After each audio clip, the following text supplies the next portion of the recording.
Una iglesia que parece navegar en el campo. Un castillo de cuento, como no hay otro en España. Un lugar entre pinares cargado de arte y leyenda. Esta es nuestra propuesta para esta ruta. Si te gusta, sigue con nosotros.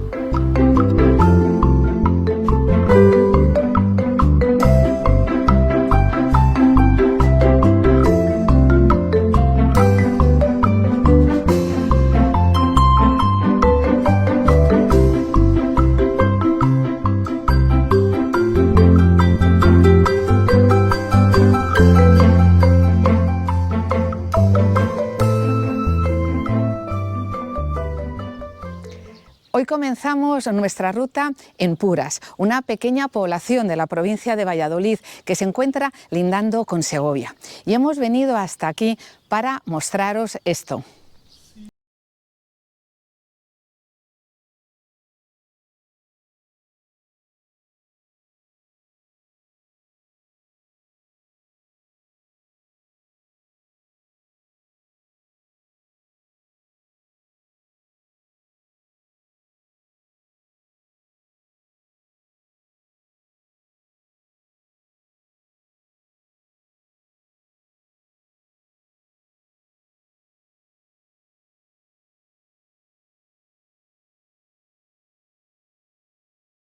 De la península ibérica entre los siglos de la Baja Edad Media y los inicios de la Edad Moderna.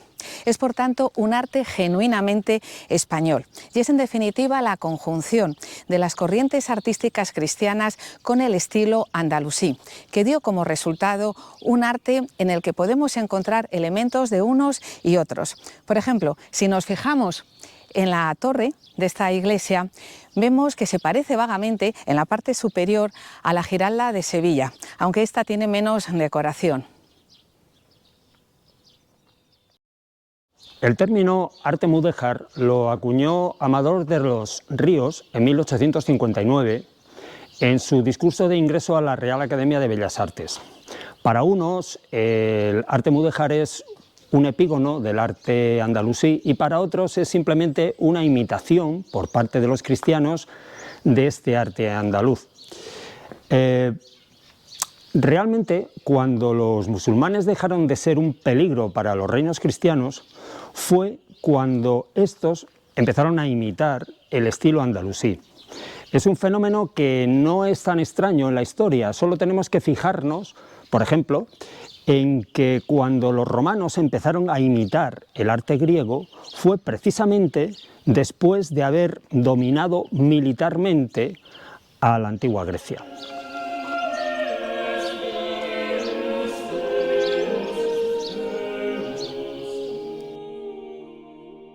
La iglesia de la Asunción de Puras no solamente tiene como elemento destacable su torre, sino que en el interior también hay unas interesantes imágenes de San Roque y de San Isidro, y que por cierto fueron robadas años atrás, pero felizmente recuperadas.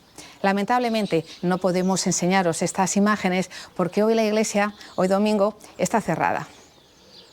Y ahora ya nos vamos hacia nuestro próximo destino, en la villa de Coca.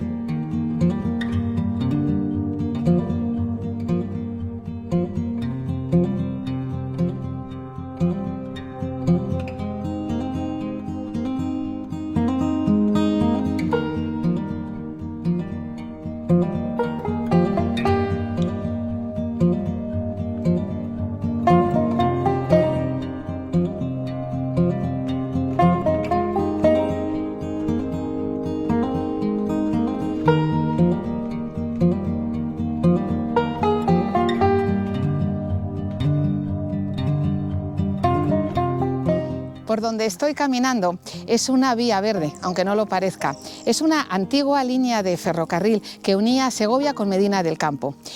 y teníamos intención de venir por ella para seguir hasta Coca, pero como podéis ver es imposible pedalear por ella debido a todas estas flores y cardos que son muy bonitos ahora en primavera, pero que es, como os hemos dicho, imposible pedalear. Así que vamos a continuar por la carretera.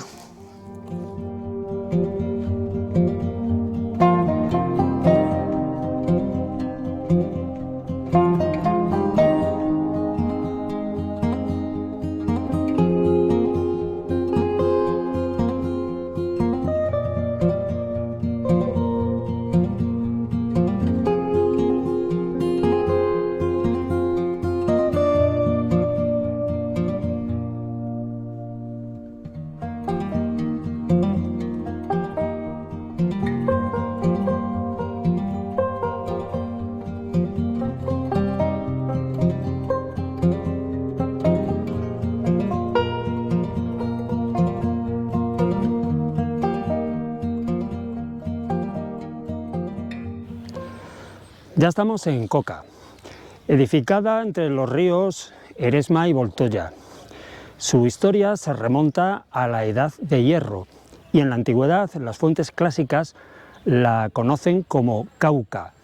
Era una de las localidades más poderosas de la cuenca del Duero, hasta el punto que Roma, para dominarla, tuvo que recurrir a un engaño, bastante sucio, por cierto. La economía de Coca prosperó mucho siendo ya romana y algunas familias se enriquecieron hasta el punto de que obtuvieron una gran influencia y consiguieron que uno de sus miembros fuese nombrado emperador. Es el que la historia conoce como Teodosio el Grande, que gobernó el imperio a finales del siglo IV. En el siglo XII, Coca fue repoblada como cabecera de una comunidad de villa y tierra. Fue cuando se levantaron las murallas, de las que desgraciadamente quedan apenas 200 metros. Sin embargo, se conserva esta magnífica puerta mudéjar.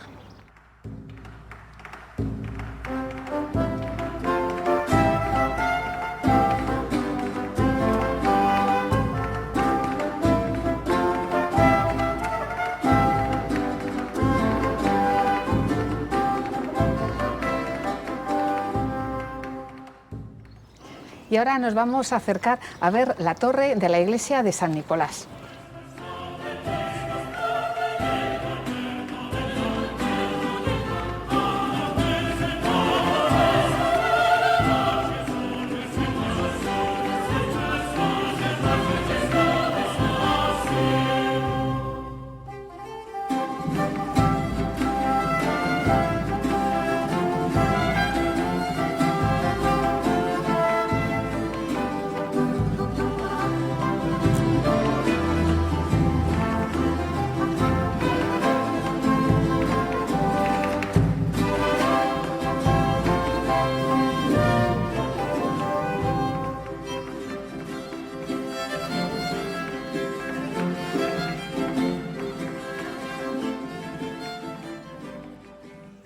Esta torre es lo único que queda de la antigua iglesia de San Nicolás. Algunos dicen que ha tenido influencias de la primitiva torre de la mezquita de Córdoba. A lo largo del tiempo ha sido campanario, palomar y reloj.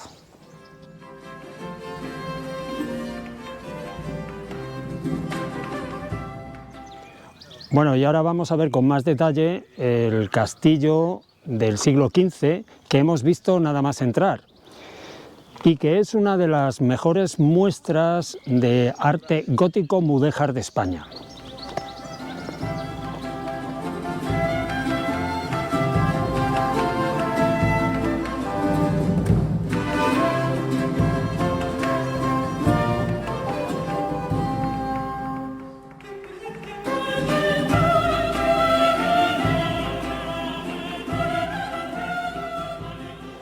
Este castillo es uno de los pocos que no está construido sobre una elevación de terreno. Lo protege un meandro del río Voltoya y un foso enorme. Desde lo alto de su torre del homenaje se puede ver los castillos de Íscar y de Cuéllar. Es de destacar su doble recinto amurallado y su enorme foso.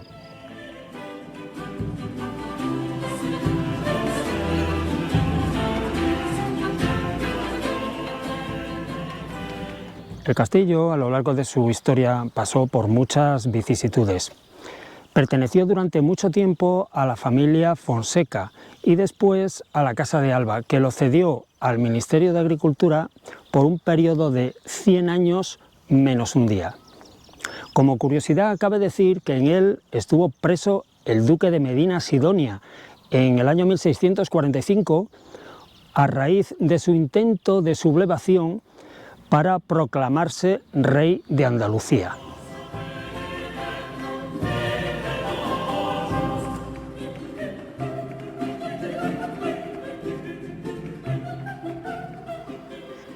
Es evidente que este castillo, además de sus funciones defensivas, fue levantado con un carácter estético. No tenemos nada más que fijarnos en los torreones de los lienzos, que son circulares, mientras que los de los ángulos son poligonales. Y en las caras de estos torreones vemos otros pequeños torreones colgados también poligonales.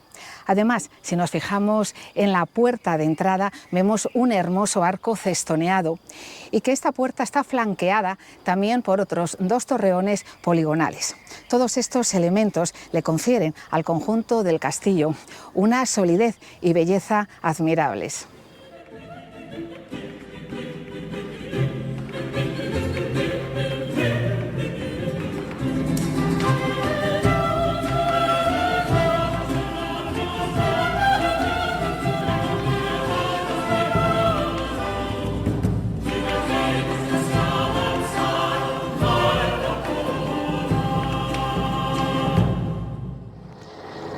Bueno, pues ya abandonamos esta maravilla para ir a nuestro siguiente destino en la villa de Olmedo.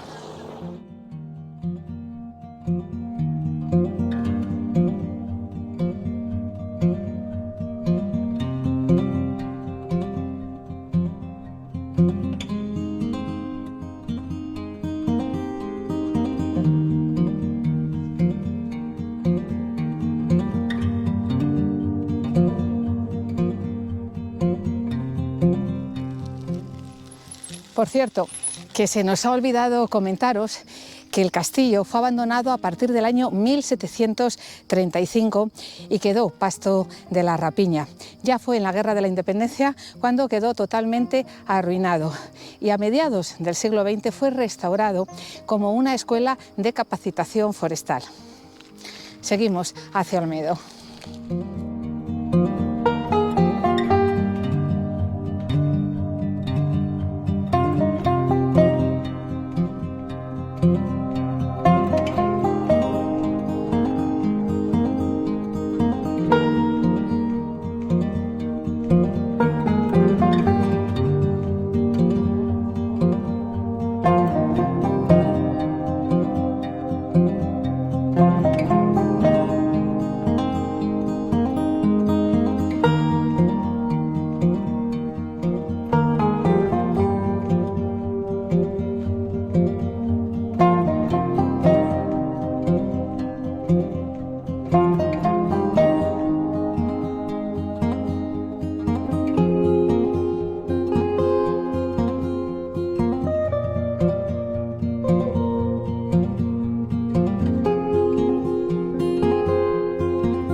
Olmedo fue fundada como cabecera de una comunidad de villa y tierra en tiempos de Alfonso VI, que fue cuando se levantaron las murallas.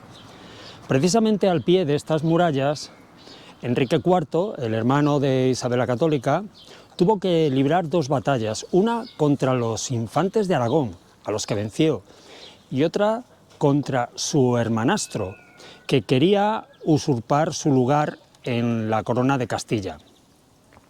El resultado de esta segunda batalla fue un tanto incierto, pero a raíz de la cual, y debido a estas dos batallas, se creó el refrán que decía: quien señor de Castilla quiera ser, a Olmedo de su parte ha de tener.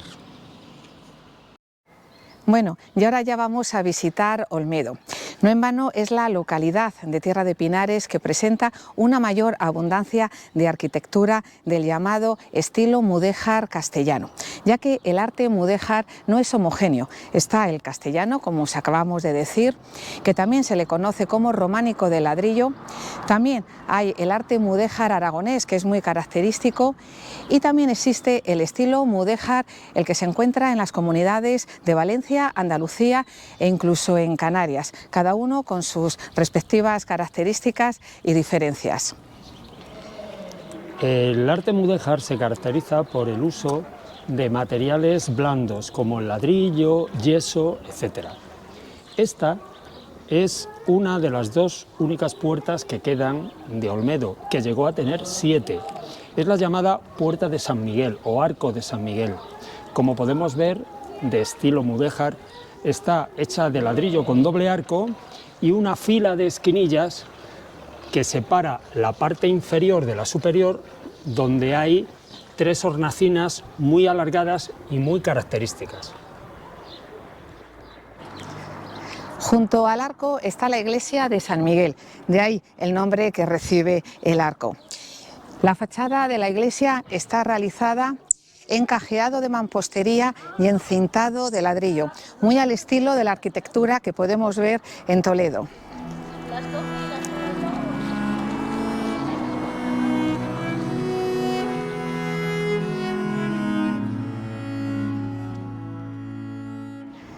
Y ahora vamos a conocer el elemento más importante de la iglesia de San Miguel, ya que a pesar de haber sufrido numerosas modificaciones, todavía conserva y podemos apreciar su hermoso ábside.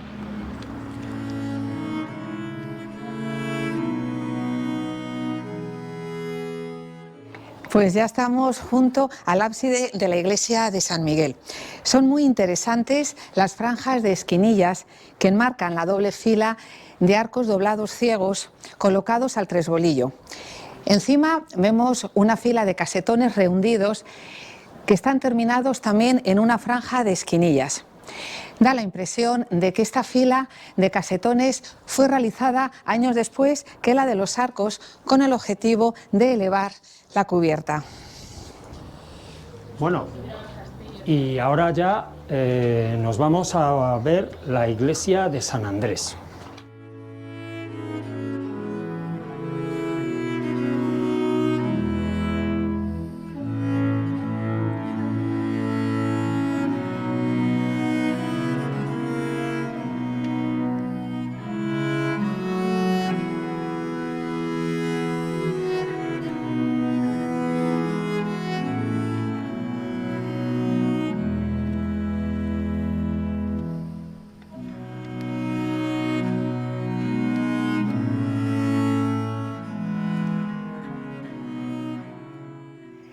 Esta iglesia fue construida en el siglo XIII y ha tenido 2 modificaciones importantes, una en el siglo XVI y otra realizada en el XVIII.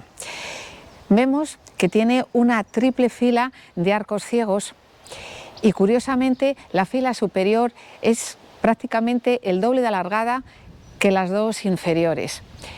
Encima la típica franja de esquinillas y sobre ellas una línea de ménsulas terminadas en arquillos. Es prácticamente una imitación a las obras románicas en piedra. La iglesia ya no está abierta al culto, pero el interior del ábside se conserva en su estado original. Vemos 3 arcos fajones apuntados y en la parte curva los ladrillos colocados a soga y a tizón claramente con un motivo estético y la doble fila de esquinillas.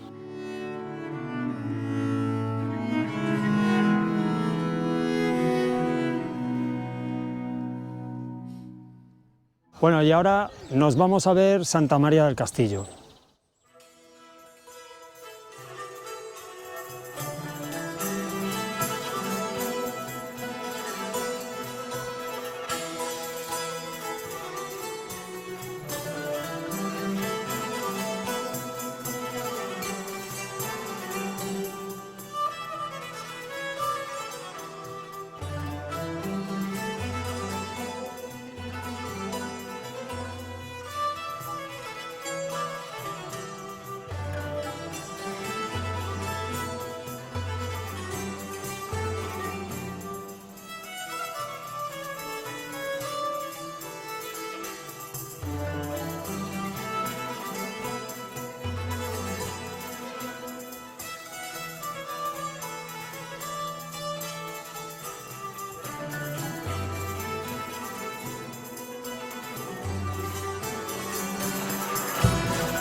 de la primitiva iglesia se conservan 3 puertas, 2 de piedra y 1 de ladrillo.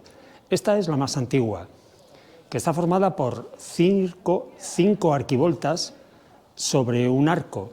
Las arquivoltas están decoradas con motivos geométricos y claramente están hechas a imitación de las que se hacían en las iglesias de los márgenes del Duero.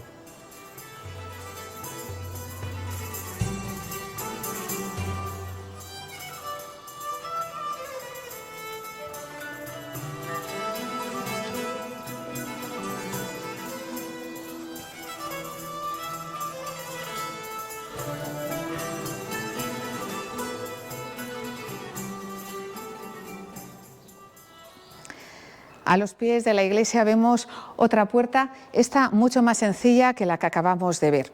Su arco también es de piedra, pero es posterior, ya que es apuntado.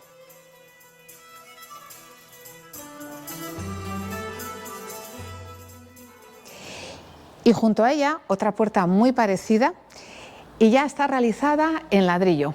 Además, está enmarcada con un alfiz.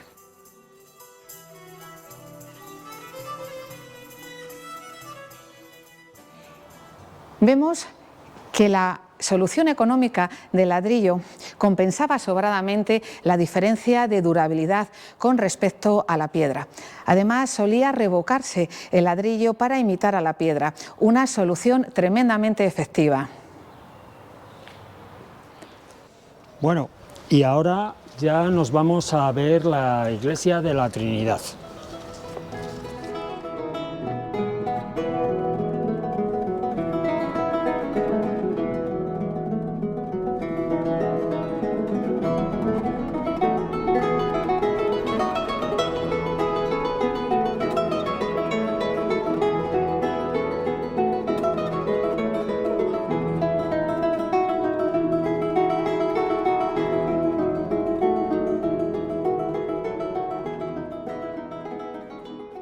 La iglesia de la Trinidad, a finales del siglo XIX, fue una casa particular, posteriormente un teatro y después una sala de cine. Como podéis apreciar, la vegetación la ha invadido prácticamente y no podemos ver prácticamente nada de ella. Lo que sí os podemos contar que la disposición de sus arcos es muy parecida a la de San Miguel. Por tanto, las dos se debieron de edificar más o menos en el mismo tiempo la una de la otra. Y lo más característico de esta iglesia es que posee una fila de canecillos de piedra bajo el alero, un elemento verdaderamente extraño y que seguramente procedía de un templo anterior. Bueno, pues ahora ya vamos a finalizar el Mudéjar de Olmedo saliendo por la puerta del Arco de la Villa, que es muy parecida a la de San Miguel.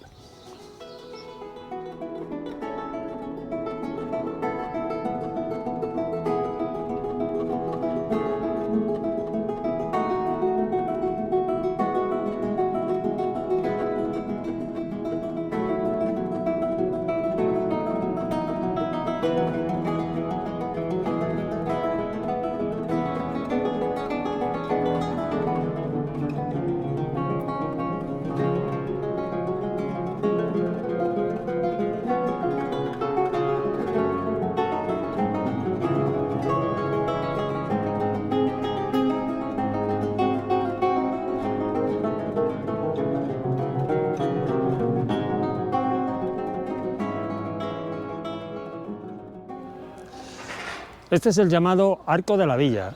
Desde aquí partía la carretera más importante, que era la que se dirigía a Medina del Campo. Y es por este arco por donde hubiese entrado don Alonso, el caballero de Olmedo, si no lo hubieran asesinado por el camino. Una historia muy interesante que luego os contaremos.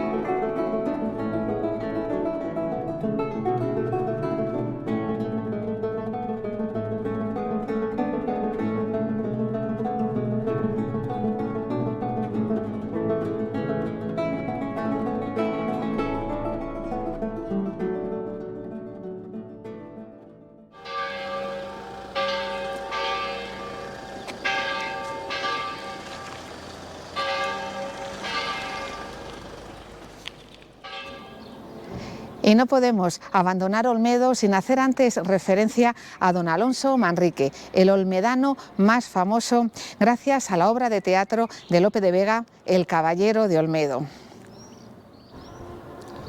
Para componer esta obra se basó Lope de Vega en una copla que decía: que de noche lo mataron al caballero, la gala de Medina, la flor de Olmedo.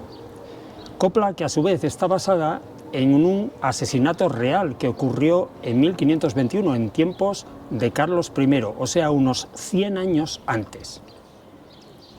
La obra de teatro de Lope de Vega es cuanto menos inclasificable. Comienza siendo una comedia de costumbres, con todos sus ingredientes. Unos enamorados, los enredos de los criados, incluso hay un celestineo. Pero poco a poco se va transformando para acabar siendo una especie de tragedia griega, donde aparece una sombra misteriosa, un coro y un hombre que se enfrenta a su propio destino, aun sabiendo o sospechando que la muerte le espera en el camino. Es por ello que esta obra, unos la califican de comedia, otros de tragedia, otros de tragicomedia, e incluso podríamos decir que es una comitragedia. En cualquier caso, es un exponente del genio de Lope de Vega. Y ya con el sonido de las campanas que nos despiden de Olmedo, nos vamos de nuevo a Puras.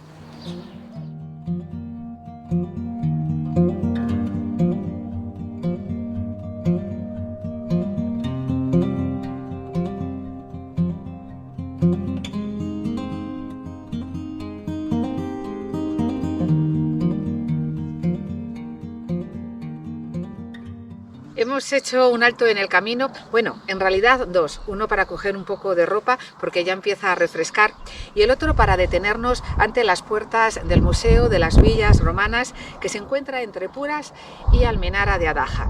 Una visita que os recomendamos que la hagáis. Esta villa de aquí debía ser de algún potentado, teniendo en cuenta la gran extensión de los mosaicos que se han encontrado en perfecto estado. La villa desapareció en el siglo V y fue descubierta en el siglo XIX. Se conserva unos 400 metros cuadrados de mosaicos en perfecto estado. Y en las proximidades se ha levantado una réplica que nos muestra cómo debió de ser esta villa romana. Otra visita que también os aconsejamos que hagáis y que nosotros lamentablemente no podemos hacer porque ya se nos acaba el día. Y si probaverum quod vidisti, signum est. ¿Y eso qué significa? Pues que si te ha gustado lo que has visto, te suscribas. Pues ya sabéis, suscribiros y hasta la próxima.